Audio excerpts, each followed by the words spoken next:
শিলিগুড়ির মেয়র তথা সম্ভাব্য শিলিগুড়ি বিধানসভা তৃণমূল কংগ্রেসের প্রার্থী গৌতম দেব সোমবার সকালে শিলিগুড়ি লক্ষ্মীনারায়ণ মন্দির এবং আনন্দময়ী কালী মন্দিরে পুজো দিলেন।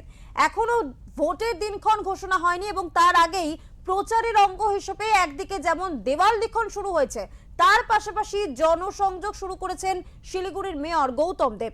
এর আগে তিনি ঘোষণা করেছিলেন ডাবগ্রাম ফুলবাড়ি বিধানসভা কেন্দ্রে তিনি আর লড়াই করছেন না।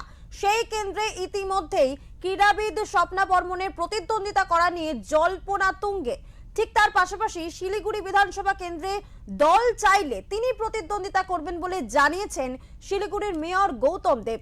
সেই কারণেই দিনক্ষণ ঘোষণার আগেই জনসংযোগে জোর দিয়েছেন তিনি।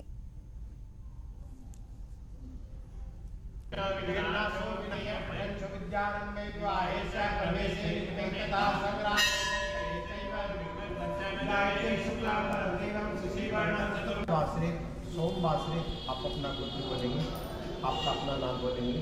स धर्मपत्नी, स पुत्री, स परिवार, स कुटुंब, समस्त प्रतिष्ठान, वाहन, कर्मचारी सहित ज्ञात अज्ञात सकल दोष दूर करणार्थम श्रुति समृद्धि प्राणोक्त फल प्राप्ति कामः कायिक वाचिक